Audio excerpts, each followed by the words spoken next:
Hello, everybody. Good to see everybody made it back from New Jersey. Looking forward to this week's game. As we all know, it's a big game, and our guys are locked in and already looking forward to it, and should be a great week. Harlan, obviously the last 4 weeks haven't gone how you guys wanted. Is there any? Michigan's a very good team. Is there anything to the rivalry that can help refocus you guys and just try and get out of this funk with the challenge ahead? Well, you always are just trying to get better no matter what, a rivalry game or not. Definitely, it can bring some more focus to it though, and we talked about having great attention to detail, and so. But as far as if it's Michigan or not Michigan or what have you, we just need to start playing better, and now it's about finishing. So that's our next step. We got to finish, and we're looking forward to doing that this weekend.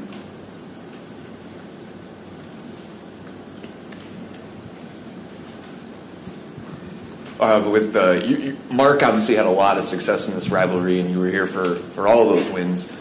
I know he's more of an advisory role or consultant, but is there anything that he adds to this week, the way he prioritizes rivalry, that can maybe help you more than just something unique? Right. Because he has a secret formula to success, I can't share, so I'll just say it that way if that's okay.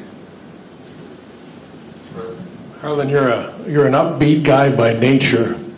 How hard has it been to stay that way? Because you have to be that way for your team, don't you?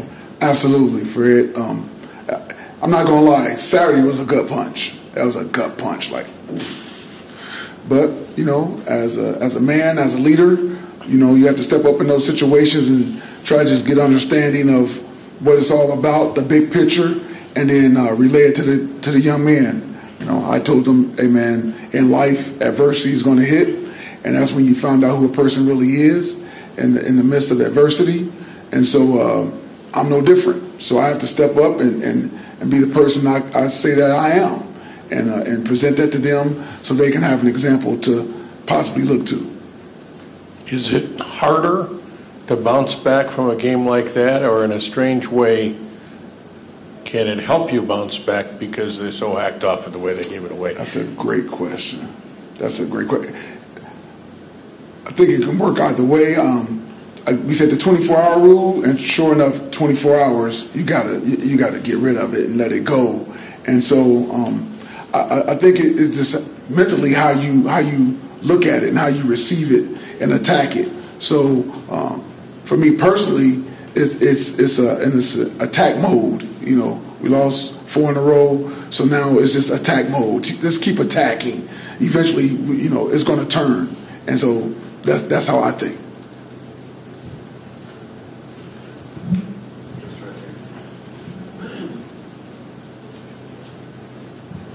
I'm wondering about the special teams mistakes the last couple weeks, couple games. What kind of things are you working to fix with that, and what did you see when you look back on the tape between the end of the Iowa game and then the 2 mistakes there in the fourth quarter? It's all about, like I said before to the guys, great attention to detail. Things that have been covered, you can't, So I told our guys this, shout out to my father, rest his soul, but he used to have a bunch of sayings, right? A bunch of sayings. And one he used to say all the time, I remember from, I was a little guy, but he used to say, when the crowd starts hollering and the lights get hot, that's when I want to know if you can do it or not. And so crunch time, when the game is on the line, can you perform and do what you're supposed to do? Attention to detail, discipline, do your job. You don't have to do anything extra. Doing your job is making a play. And so when our guys get to that point, the offense, defense, and special teams, that's when we're going to be playing to the best of our potential. Late in games, trying to finish them out, and you just being disciplined. Because again, doing your job is making a play. Harlan, Michigan, obviously, good team so far this year. They haven't played a schedule that maybe lets people know exactly who they are. But I'm wondering what you see when you watch them and what sort of challenges they present compared to anybody else you face this year. They're very disciplined in what they do, offense, defense, and special teams. They play hard, and they have a good passing game as well as running game. They got a good balance, and they just do a good job. They do a good job of coaching those guys up and putting them in position to make plays. They're a good football team. Harlan, from your time as a player to now, what has changed the most in this rivalry for you? What has changed the most? I don't know if much has changed. So as a player, didn't win as many as I would like to have won, but as a coach, have won more. So that's changed the winning aspect from my personal perspective, if I can say that. Harlan, obviously, everybody remembers what happened after the game last year. I was wondering what you thought about where the team's at, and is that something you addressed going into this week with what happened and maybe keeping stuff on the field? That's it. We're focused on this year and just playing the game 11 on 11 on the football field, because that's all that matters. And that's where our focus is. 11 on 11 on the football field. You get plenty of chance to get out there and get after them and play hard, and all the other stuff, we're moving forward past that. Do you sense that this week has been different for your guys at all? Well, we just got back together today, this morning. So we had the practice, but already to say it, yes. It's only been, today, but yeah, they know what it is. They know what it's about, and the importance of this game to us here at Michigan State. I guess kind of in what ways has it been different? You mentioned, the 24-hour rule and turning the page quickly. Something like this, do you think it has helped them to move forward? Yes, I think so. Knowing that, hey, we got this team coming up, and I told them, let's be honest about it. They don't care that we lost the last 4 games. They're going to come after us no matter what, right? And we would do the same thing, right? So we got to get ourselves together and move forward. So that's why the 24-hour rule was so important. Harlan, I don't want to goad you into saying anything that gets you in trouble, but Coach D made this rivalry personal. He called it personal. He revived the rivalry with his actions, and it's always been personal to you. Do you have to sell it all on your players, or do you bank on it being personal to them too, if you know what I mean? I do know what you mean. So you go back to Coach Perlis. That's what I always go back to, because that was my head coach here, and how he talked about it and gave the history of it and all of that. So in today's world of transfer portal and all of that, and you're trying to get them to understand as well. You try to get them to understand, because you don't really know until you play in it. And so you might, even some guys, you're trying to, hey man, this is serious, this is big time. It's the best rivalry in football, in my opinion. And so you trying to tell them, but sometimes they just don't know until they play. I've heard many guys say, even if it was freshmen, in their first game against these guys, say, oh, I see what you mean now. So sometimes it don't matter. You can say all you want throughout the week. It's not until afterwards sometimes, but once they get in it, do they really understand what you've been trying to tell them. That leads to me to ask you when it became personal for you. Was it when you played in it? Absolutely. Coach Perlis, I blame Coach Perlis. I always say that. Rest his soul. But I blame, but yeah, he got me fired up. That's all. And then I've been that way ever since 1985, man. So it is what it is. And so, I always say this too. I think it's great for the state of Michigan. I really do. I really do. Because in this state, you grew up one way or the other. So whenever I go out recruiting in the state, I say who you grew up rooting for. Because they're going to tell you one or the other. You're going to get one or the other. And you kind of know where they stand. Most guys stand, but you always can act in this state. And like I said, it's great for the state. It really is. You're an Ohio guy. You didn't have any aversion to them until you came here, right? That is correct. Because I was different. Some people may think, well, weren't you Ohio State? And then you didn't like them. I watched more pro ball. I ain't gonna even lie to you. Growing up, I did watch college ball, but I wasn't into it like that. I was more of a pro football guy, just watching them, and just enjoyed watching college football. So it wasn't until I got here, like I said, and listening to Coach Perlis tell us about the rivalry and how it came about, the history. That's when I really got into it. With Caton, this will obviously be his first start against Michigan, his first time starting at Spartan Stadium under the lights. What makes him ready for this moment against Michigan? Well, he's a college football player. He understands what he was signing up for when he signed the scholarship, and this is one of the reasons why he chose to come to Michigan State is to play in games like this. He came from a big-time high school program out there in California at Bosco, and so not that Bosco is playing this type of game, but he's used to big-time atmospheres and high expectations. So expecting him to do and have a great game. Harlan, when you look at their run game, there seems like they do some things that you just don't see a ton anymore, and with how physical they are and their style. What are the keys that you see that makes that thing work for them with their run game?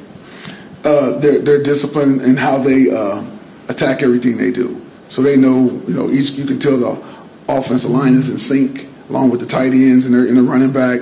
Everybody's in sync and understanding their assignments. And so that's what they do good. Sort of flipping around defensively, they've only allowed 10 points once, and every other game I think was single digits. So what are you noticing that they're doing well on that side? Same type of thing. They're disciplined in what they do. They understand where they fit and where they need to be in their assignments. So that's what good teams do. You said you don't know until you're in it. Whether it's coaching in this rivalry or playing in this rivalry, do you have one specific memory that kind of defines it? Again, other than that, like, oh, this is what it is. But do you have a game, win or loss, or anything that you're like, okay, this is what it's about? Minus 48 yards rushing. Simple. Thank you. You're welcome. I'm wondering, looking back at the Rutgers game, kind of two things on either side of the ball. One, Khalil Majid coming in for Malik, and I saw Malik came back late. But what's the situation there? Was that a performance issue, or was it injury? Malik got a little dinged up, but like you said, you saw him come back in, so he's good. He's ready to go. But it was more that he got a little dinged and make sure he was okay. Okay. And secondly, two receiver fumbles. The one play to Malik Carr that he had it stripped from him. With that, I mean, you mentioned the attention to details. How do you work with that with the receivers? And was with that play with Carr, was there a thought to challenge that?